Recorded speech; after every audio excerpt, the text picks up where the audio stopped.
Tapi kalau misalnya untuk harga tertinggi yang saya pernah dibayar itu 2,5. Dan itu udah yang heboh banget, yang udah ada kayak macem-macem, kayak ada Swarovski dan segala macem lah gitu.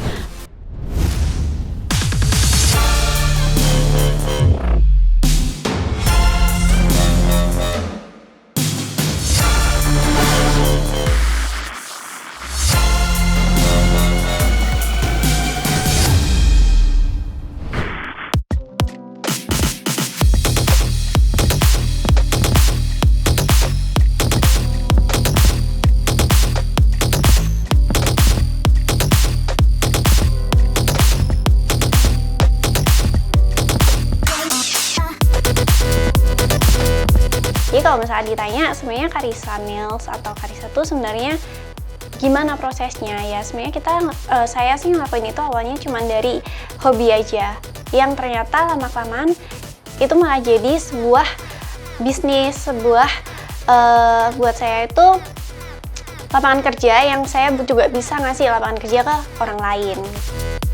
Jadi emang awalnya kan saya tuh cuma jualan kuku palsu.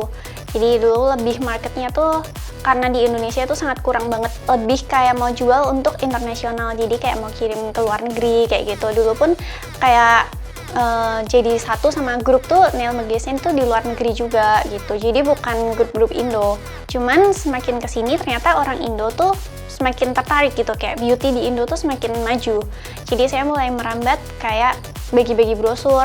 Jadi dulu suka ada ke mall gitu kan di Semarang waktu kuliah, saya bagi-bagi brosur tuh di mall kayak gitu, terus sama anak-anak kuliah.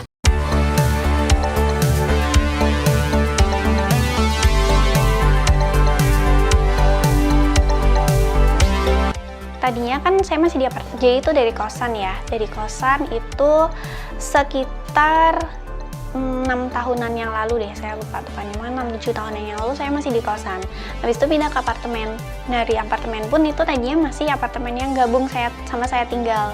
Apartemen pun itu bertahap, jadi dari apartemen yang gabung sama tempat tinggal saya, akhirnya saya sewa sendiri satu studio khusus buat saya ngajar, tapi saya tinggalnya di unit yang lain gitu. Akhirnya saya mulai mikir saya harus sewa rumah. Pas saya udah sewa rumah, masih galau nih mau di rumah atau di ruko ya. Saya ngerti bahwa hidup saya tuh nggak cuma kuku gitu. Saya punya kehidupan lain yang saya harus urusin, bagi saya perempuan ya.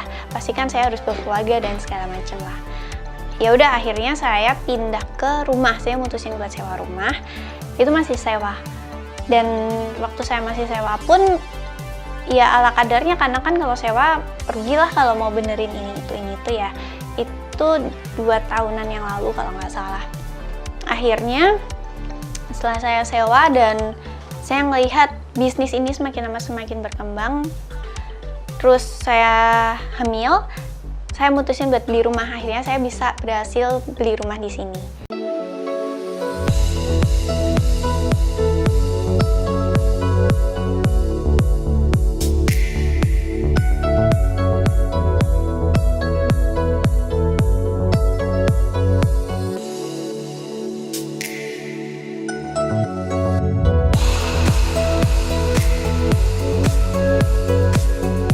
Kalau nail art di sini dari basic banget. Basic itu ya cuma manicure. Terus setelah itu ada yang painting. Painting tuh yang digambar-gambar, yang cuma dilukis itu, atau bisa dibilang kayak 2D gitu, yang nggak timbul. Ada 3D yang kayak bunga-bunga, yang untuk wedding biasanya. Sampai ada yang 4D. 4D itu yang timbul banget, yang sampai nonjol-nonjol kayak gitu. Ada extension atau yang dibilang sambung kuku. Ada fake nails, dan extension sama fake nails tuh beda. Cuman orang tuh sering banget mikir bahwa extension itu ya fake nails. Aquarium nails atau water globe itu yang dalamnya ada air-airnya. Nah, jadi karena Carissa Nails ini kiblatnya lebih kayak ke cute ya. Jadi kita di sini lebih bikin kuku tuh yang lucu-lucu, yang aneh-aneh kayak gitu. Jadi lebih kayak yang timbul-timbul gitu. Emang bukan yang spesialis painting karakter, bukan, nggak bisa, bukan. Cuman emang orang tuh kesini gunanya buat cari yang aneh-aneh gitu. Jadi emang kita buatnya lebih kayak Japanese, lebih kayak Korean nails, yang timbul-timbul, yang lucu-lucu kayak gitu.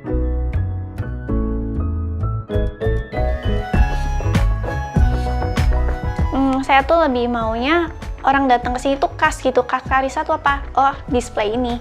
Oh, di sini ada banyak tag. Oh, mereka bisa pilih kayak gitu. Karena misal kalau ke salon kan belum tentu kuteknya sebanyak ini. Jadi ini juga buat saya tuh sebagai kayak signature kenapa Carissa Nails tuh terkenalnya apa sih?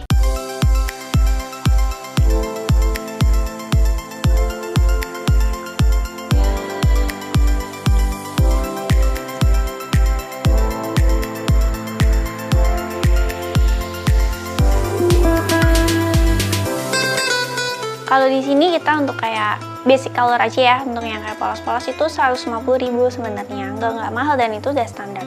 Tapi kalau misalnya untuk harga tertinggi yang saya pernah dibayar itu 2,5, dan itu udah yang heboh banget, yang udah ada kayak macem-macem kayak ada Swarovski dan segala macem lah gitu.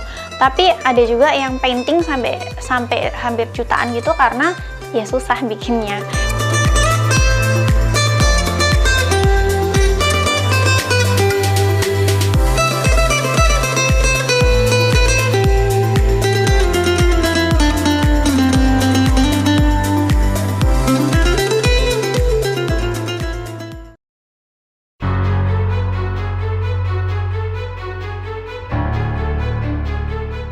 Bahkan aku pernah dipanggil di hotel yang lumayan terkenal di Jakarta kan, dan bintang 5 malah.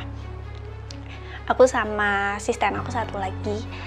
Terus di sana mereka juga malah kayak pakai obat ekstasi dan segala macam, yang cewek ya cewek-cewek banyak gitu, cowoknya cuma satu, terus mereka peluk-pelukan, terus mereka ya ngelakuin sesuatu di kasur dan segala macam, yang aku rasa itu nggak etik lah gitu, yang aku ngerasa bahwa nggak sepantasnya kamu kayak gitu di depan aku gitu. Emang aku bukan siapa-siapa sih, bukan, tapi aku jadi ngerti dan aku jadi mikir bahwa belum tentu orang yang punya duit itu pikirannya maju gitu loh.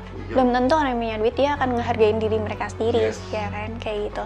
Makanya aku suka mikir bahwa jangan menang-menang kamu punya duit terus kamu bisa memperlakukan orang tuh seenaknya kayak gitu. Bahkan aku minta dia, kan kemarin ongkosnya itu kurang 20.000 ya. Aku bilang, iya nih kurang 20.000, dia lemparin uang gitu, 50.000 dilempar, bukan dikasih baik-baik. Nih, dia bilang kayak gitu. Aku balikin, aku kasih ke dia, ya udah nggak usah. Karena aku ngerasa, aku bukan sombong ya, aku cuman ngerasa bahwa nggak sepantasnya juga kamu ngelakuin seperti itu ke aku gitu. Bukan masa uang 20.000-nya, cuman etika aja, manner lah, manner itu basic manner ya, itu attitude-nya, ya, dan itu nggak bener aja, aku ngerasa itu nggak baik gitu loh. Dan kalaupun misalkan kayak tim aku yang diperlakukan kayak gitu, aku juga tahu perasaan dia kayak gimana gitu loh.